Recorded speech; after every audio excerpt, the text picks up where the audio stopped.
du sermon sur la montagne. Le sermon est composé d'une série de préceptes, de consignes qui entourent, qui enchâssent en quelque sorte ce cœur qui nous est offert aujourd'hui.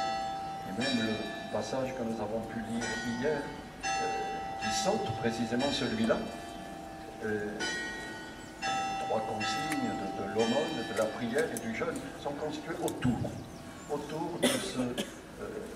de cette parole qui nous livre le cœur à cœur de Jésus avec Dieu, qui nous fait partager le cœur à cœur de Jésus avec Dieu. C'est là que nous devons être conduits dans nos pensées occidentales.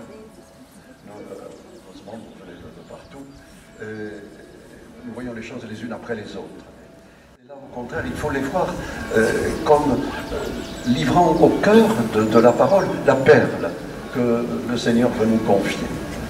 C'est là toute l'originalité de notre foi.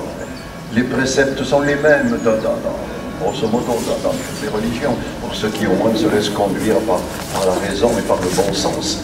Mais ce qui est neuf, ce qui est unique, c'est cela.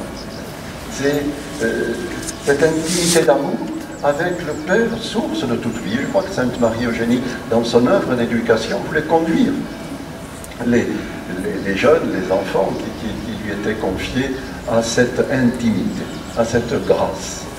Parce que, à partir de là, tout est possible. Si nous sommes entre les mains de Dieu, mais il nous enfonce en permanence. Il ne se laisse embarrasser par rien de ce qui pourrait être considéré comme un boulet que nous traînons par des fautes anciennes, par des empêchements. Rien n'empêche Dieu d'aimer. Et l'amour est force de création.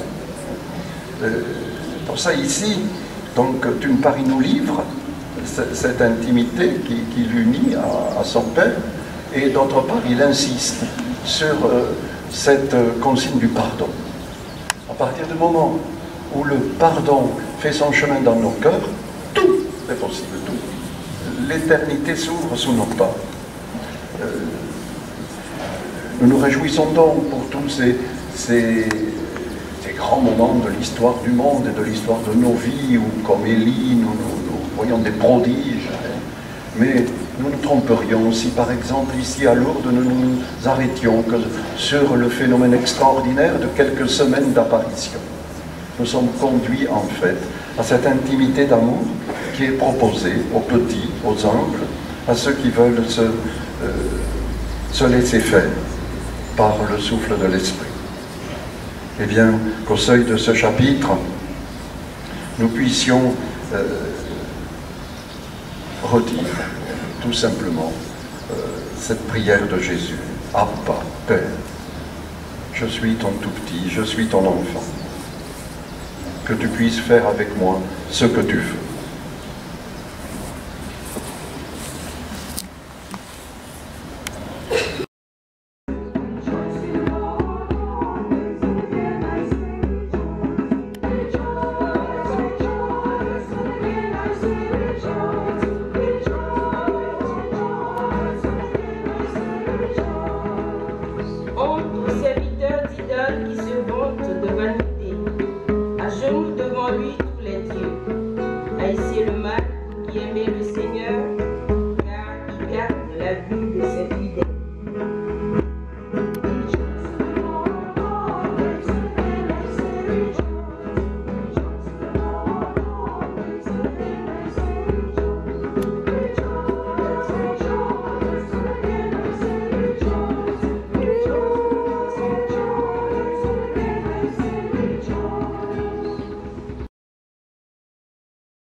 Vous avez reçu un esprit qui fait de vous des fils. C'est en lui que nous crions Abba, Père. Alléluia, alléluia, alléluia.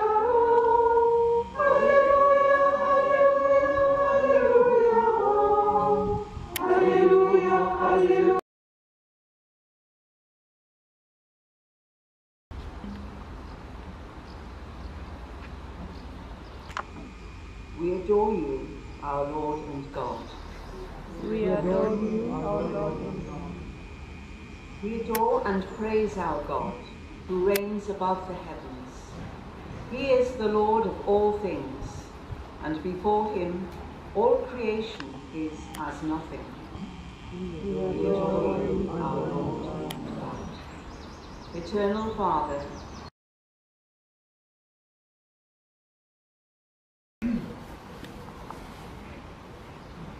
Buena